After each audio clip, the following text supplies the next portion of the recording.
and it's season 2. And with me are the usual suspects, Joshua and Alfred. And I'm Anna.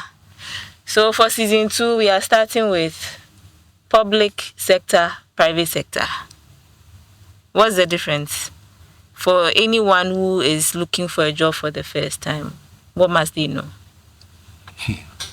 This is a very interesting question. Because when you are in school, your idea of getting a job may be just where you can make enough money. Is it in the private sector or in the public sector? What sort of conditions prevail in the public sector and private sector? So that is what we want to explore today. First of all, we want to know what the private sector is and what the public sector is.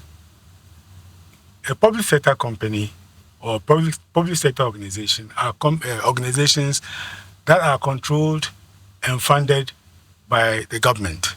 In fact, it's by the people represented by the government and elected representatives.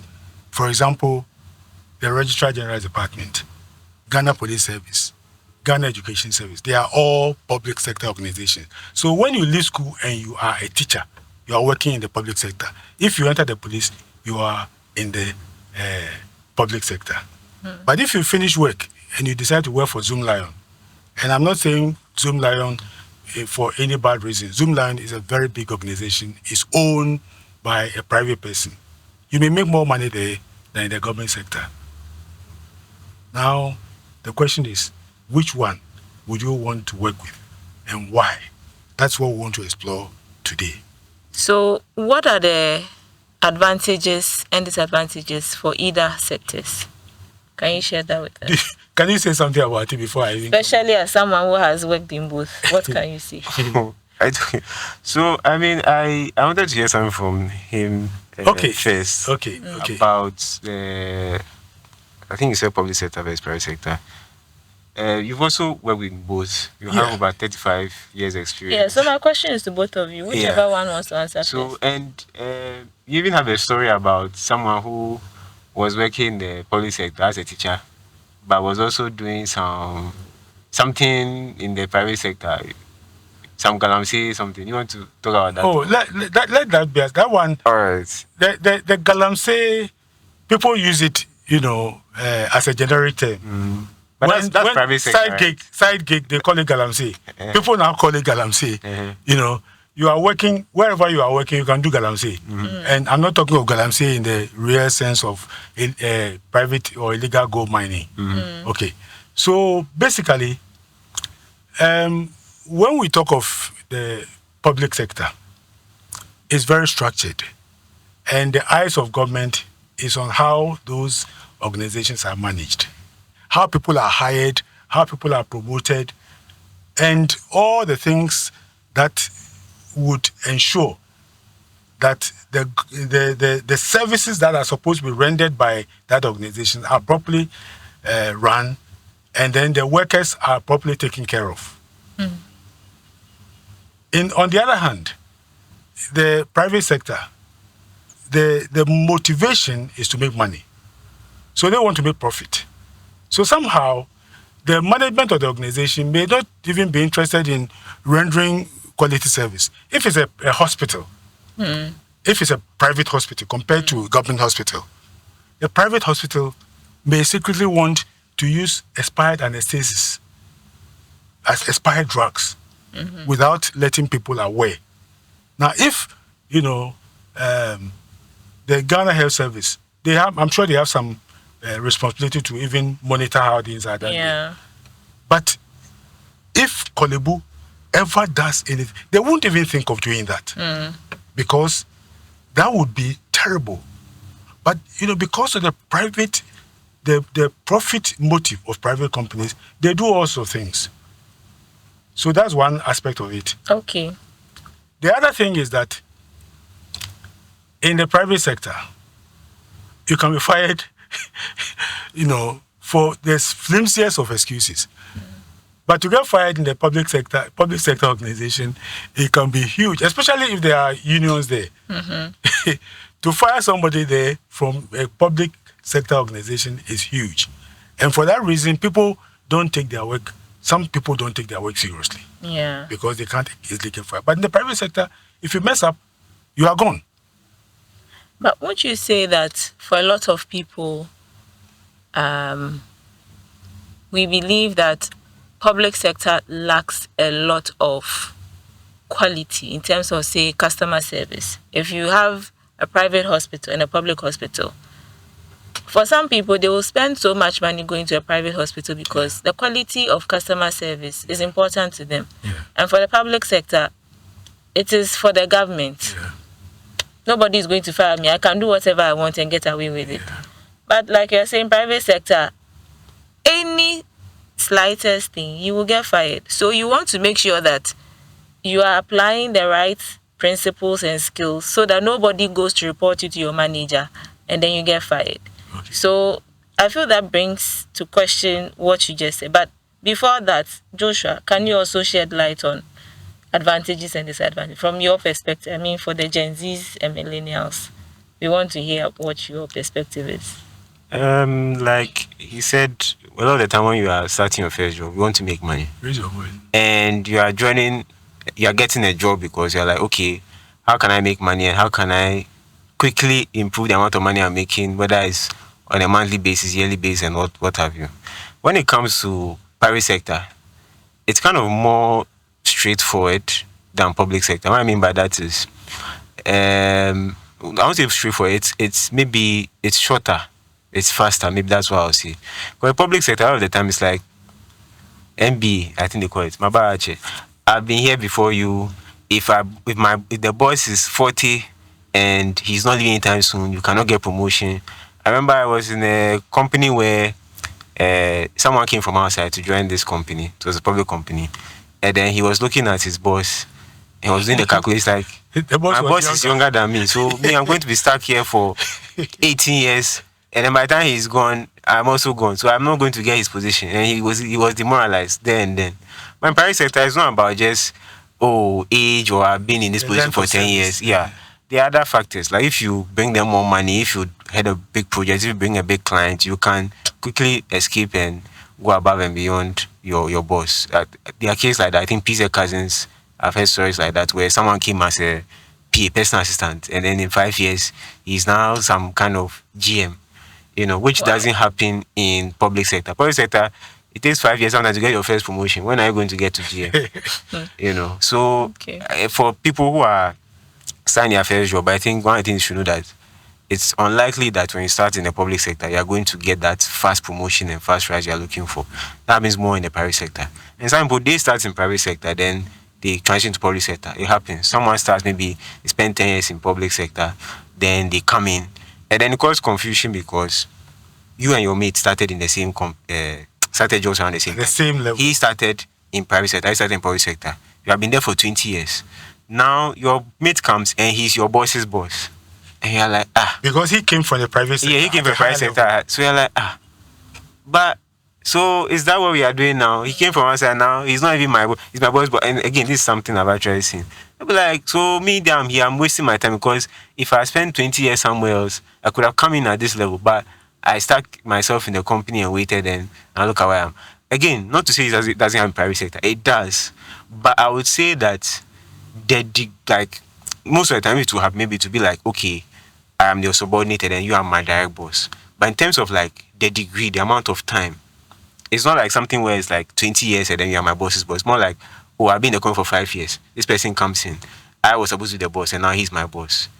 It's not the best, but it's less egregious than something where we are the same level, we are the same age, and then you are 2 steps above me or 3 steps above me. In the private sector, in the public sector, it's more serious when that happens. Okay, so you are talking here about your chances of rising in the private sector as against rising in the public sector. Yeah. Mm-hmm. Okay. But you also mentioned something about quality of service. Yeah. You see, interestingly, the public sector is about service. It's all about service. It's not about profit. So if anything, It should be the public sector where quality service is supposed to be experienced. But I'm sure for a lot of our listeners, it's the opposite. It's the opposite. But you see, but I personally, from my personal experience and from what I know, and I've been consulting for many years for both the public and private sector, you will find that it doesn't matter where somebody works. In fact, you take yourself to work. So what is in you will show whether you are in the public sector or in the private sector. You know, I know somebody who is working in the public sector, and he works so well that people want to try, and he's the manager. In fact, he's retired. People wanted to give him money and that. He says, no. I mean, it's to serve you that I'm paid. So I'm paid to serve you. And you don't have to give him money to serve you. And that is how he is. It is his character. So if somebody is bad at service, whether it's in the public sector or in the private sector, that character will show. He tries to, in fact, in the private sector, he will try to put his best foot forward because he knows that if he doesn't do it, he may be fired or he may not get promotion. Yeah. But because in the public sector, this quality of service may not even earn you promotion. Nothing changes for you. Yeah. So people decide, let me just do anything because the best way for me to get promoted perhaps it be to lobby my boss rather than to show quality service. Yeah. That's the difference between the public sector and private sector. So when you say someone being bad, some people say, I'm just frustrated in the public sector. That's why as a customer service rep or something, I don't always give my best because I feel frustrated. Yeah, a lot of people who work in the public sector and they are not doing their jobs as they ought to do is because they feel frustrated. Because you see, the point is this, that if the rules are clear, that I can fast track my way to the top, everybody will try and work hard. But if no matter what you do, you will not get promoted above the laziest person because that person came in before you, you may give up. Unless, of course, there's something in you that makes you feel that you. I think if I were in that position, given what Joshua said, what I'll do is I'll get out and go look for a private sector company. Or I'll be looking whilst I'm still in the public sector. Once I find one, I would make sure that I know the game when it comes to the private sector. Connect with who I need to connect to. Take advantage of the connections I have to help the people that I'm getting myself connected to in the private sector so that I can use that as leverage and get sponsored by whoever is influential to rise up in the ranks. And then when, let's say, I need more stability, come back to public sector. Because by then, your experience in terms of your knowledge and skill set and your connections and contacts in both sectors, in addition to the fact that you put in the work to rise in the private sector, will earn you a higher position. You can come back for stability purposes and then safely retire. I've literally heard people both say that, and I've seen people do that. Yeah, and I'm sure it was a much more rewarding tactic or strategy. Let me tell you an interesting story. You see, when we were in school, everybody who did science was thinking of medical school. In fact, somebody wrote behind his exercise book, medical school or suicide. Now, okay. I hope they are alive. Well, did he go to medical school? He didn't get medical school. He didn't commit suicide. But let me tell you something. A couple of years ago, my wife went to the cardiothoracic unit, and she was just going to do a test. And then she is a retired nurse. But at that time, a doctor met her and said, "Don't allow your children to do medicine, because they won't get money. They won't get good pay." This was how many years ago? Oh, a couple of years back. Okay. So this is what the doctor, and it turned out that the doctor was with me in church, told me at some point that 2 doctors had resigned from Kolebu and they were selling spare parts at Aboso Okai. Making much more money making much more money. And you remember at Akufo-Addo's inauguration, he was telling his appointees, he said, if you want money, go to the private sector. He said, here in government, you are for service. Whether they obeyed that instruction or not is another question. Okay. So in terms of both sectors, how easy or difficult is it to enter? Private sector, public sector? I mean, unemployment is at its peak. Yeah. How easy is it to enter either one of them? I think that, you see, getting a job, especially getting your first job, Yeah. is something that is every parent's headache. And the young people, when they are in school, sometimes they don't even think about it. You deal with students a lot, and you deal with preparing people for their careers and that kind of thing. But a lot of preparation should go into us getting our first job. But you see, getting your foot in the door, getting your foot through the door, is a very, very difficult thing. And in this day and age, it can be difficult in the private sector as well as in the public sector. But in the public sector in particular, it's an open secret that somebody needs to hold you by the hand and push you through the door. In the private sector, if you have the right credentials and you can search, you can get a very good job. I'm not talking of just certificate, but skills.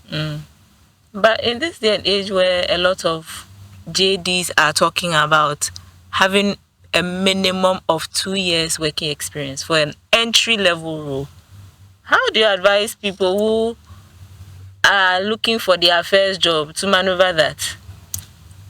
Joshua, what do you think? Oh, that one, I was going to borrow your advice. Internships, projects, try your hands at something like whether you're into photography, graphic design, software.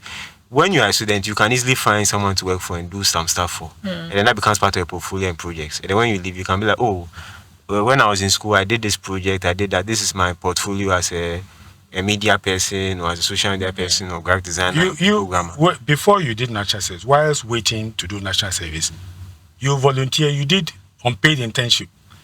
Oh, to be fair, I was fortunate because not everybody can do that. But it was like, most people can't do that because when they come, they are like, oh, I need to eat. My family needs to eat. So I was fortunate that my family was not in that situation, so I could afford to work without pay for a while. And that let me get, I guess, one of my first jobs because an opportunity came.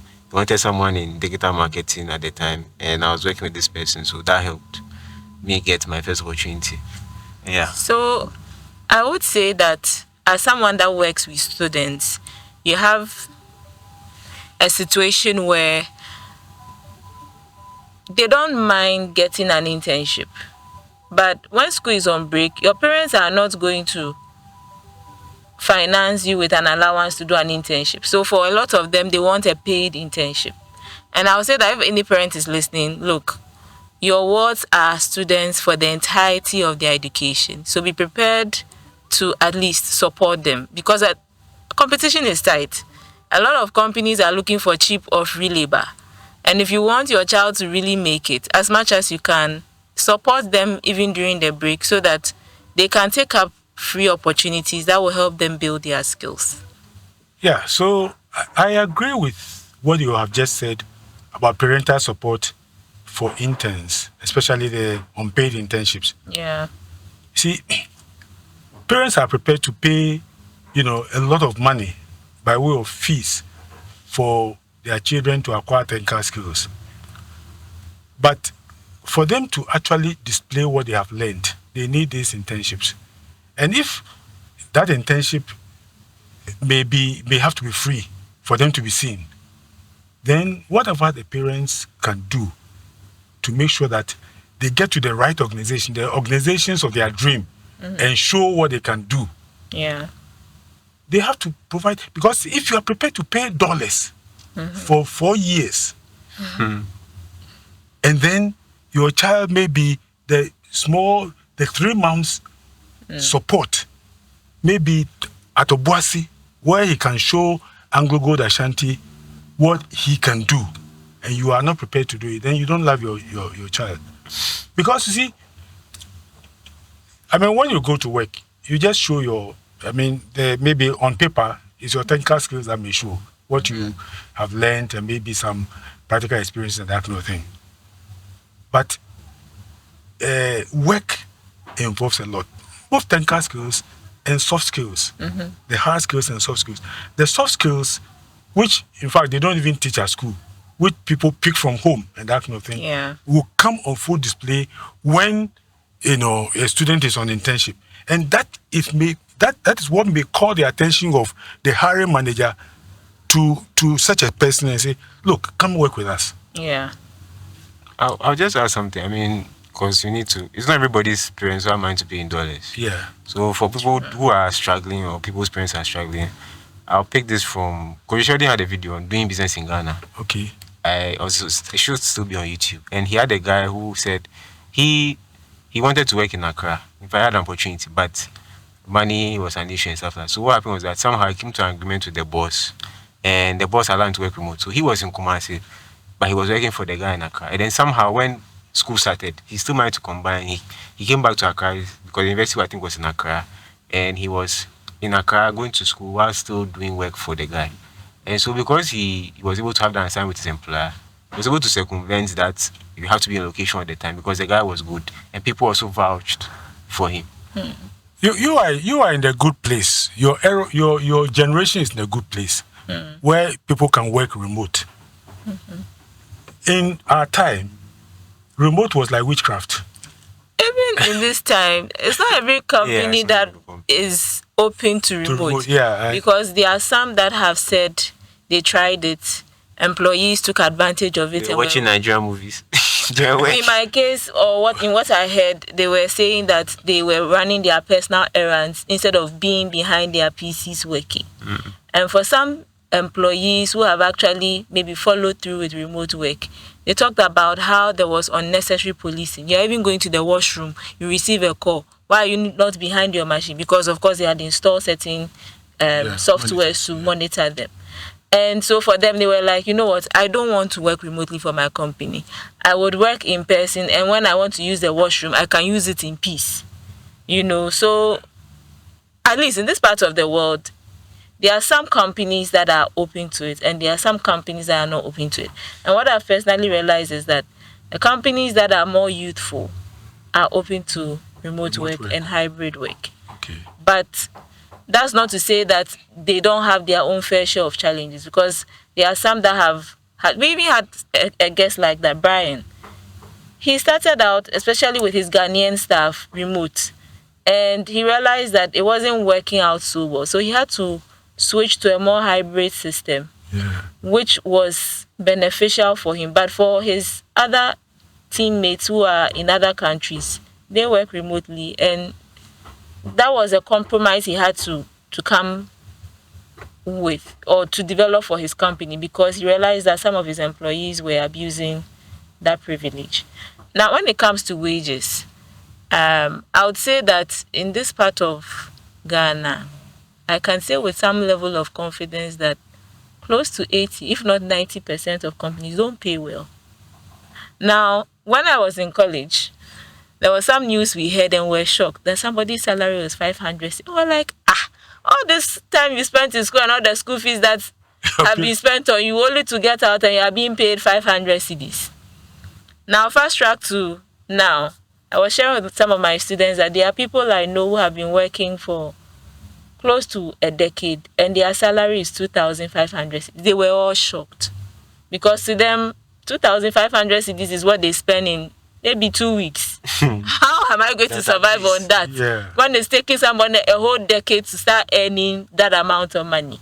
Would you say that wages also plays a factor in deciding which sector to work with? Because there are some perceptions that private sector may even support your further education, public sector rather, has certain measures and policies where you can apply and you get free scholarship and whatnot. So you have some parents pushing their work towards public sector. What do you have to say about the wages issue? That's why I keep saying that if you want to get a good job, you have to do your research. There are certain public organizations where the salary may not be much. But some of these opportunities you are talking about, maybe to do a master's program of maybe up to PhD level, paid for by government, are there. And people have taken advantage of it. So you have to do your research. You don't, people are sometimes desperate And so, because they are desperate, they don't take the trouble to say, the first opportunity that comes, they jump at it. There are others who just do not know how to get get on their first job. There was a guy I met who had been out of school for 6 years. He had never got a job after national service. And I'm like, why don't you try teaching even in a primary school, a private school, primary school or, high school? Because perchance a parent may notice your diligence. A ward may talk to a parent who is in the position to hire you about your qualities. Yeah. And but if you sit at home hoping to be called for the job, you may never get that job. So prepare yourself. You do your research. Talk to people who have worked in those places. Look, when you have actually spent years in school, you must also take pains to look for a good job. It will pay off. Okay. I mean, I'll say this. When I was in final year, I was talking to one of my contemporaries, my mates, about school and stuff like that. And I think he was asking, I think, what I wanted to do when I left school. And this was what I said, I don't know, but it was less about, I don't know anything, more like, it's not very clear. What I meant by that was like, I knew I wanted to get to something like maybe business, but it wasn't quite clear what would be the best business I want to get into. But I said, there are certain things you have to know, like, you have to get your CV right, you have to get some kind of internship, you have to be valuable to your employer. And so, whilst this other guy said he had an idea of the company he wanted to deal with, when it came to these steps to get there, it was like he hadn't really thought about the steps to get there. And so, it's not just about people knowing, oh, I want to be a doctor, I want to be a lawyer. Have you ever thought about the steps to get there? And a lot of people don't think about those things. Because what they think is, oh, I finished the school, I have the certificate, I'll go and someone will give me a job. But these days, especially in the age of, I hate to say it, but it's coming up again, AI, people are like, what can you bring to me? Because if you're coming on board, I'm not just come to babysit you. I don't want to babysit you. I'm hoping that you bring me some value. So if I'm going to spend all this time paying you, training you and stuff like that, and then I don't see the value bringing to me within 3 to 6 months, why would I deal with you? I'll just go for someone else who is either more qualified, or I'll just manage it myself. So a lot of people, I feel, because this is based on my own experience, should start to, like Brian said, take internship serious and start to think of like, how am I? It's not just about what is the job going to do for me, but how am I going to be valuable to the person? If you don't figure out to answer that, your chance of even getting your first job is not good. That's just by the way. You see, whether public sector or private sector. Look, I take employment like I take marriage. A lot of people enter marriage looking at, oh, I want this kind of person. How? She should be like this, she should be like that. You don't ask yourself, do you fit into that person's own desires?